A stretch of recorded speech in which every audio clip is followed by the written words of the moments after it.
There was always like an internal struggle, I guess, that I had. I knew something was off.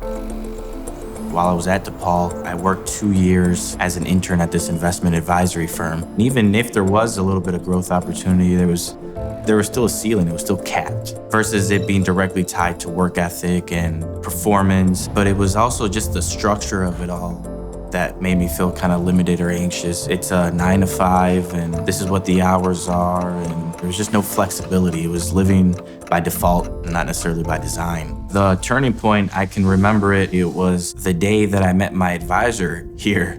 I was exposed to financial planning and what that was and what that process was like.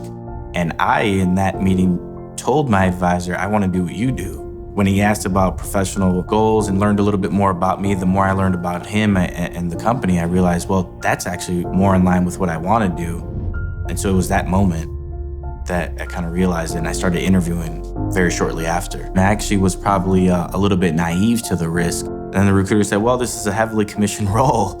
And how do you feel about that? And I said, yeah, well, I guess that's a risk, but I don't feel a lot of downside there though, because I always look at my worst case scenario. I could get back to where I was pretty easily. In my second or third year, I remember my brother had actually just gotten laid off at the time. He was there for a few years, got promoted to becoming the branch manager. And after a year, they went back and they said, because you didn't hit your numbers in your first quarter as branch manager, we're gonna have to let you go. I remember telling Corey that, and Corey's response to me was, I bet you when you started your career here, your parents or your mom said that he was the one that had job stability. And it was so true. We control so much more than what people think. And it really is based off of the work, the effort, the activity that you put in. Immediately after that, I invited my brother over to the office for what he thought was lunch. And I talked to him a little bit about, hey, what are you looking for in your next career? Not necessarily job title, but just characteristics. And he started talking about control. He started talking about flexibility. He started talking about being compensated for the work that he puts in. And I said, well, guess what? You have an interview coming up, and it's with our recruiter upstairs. He ended up starting here, and he's been here for 4 years ever since.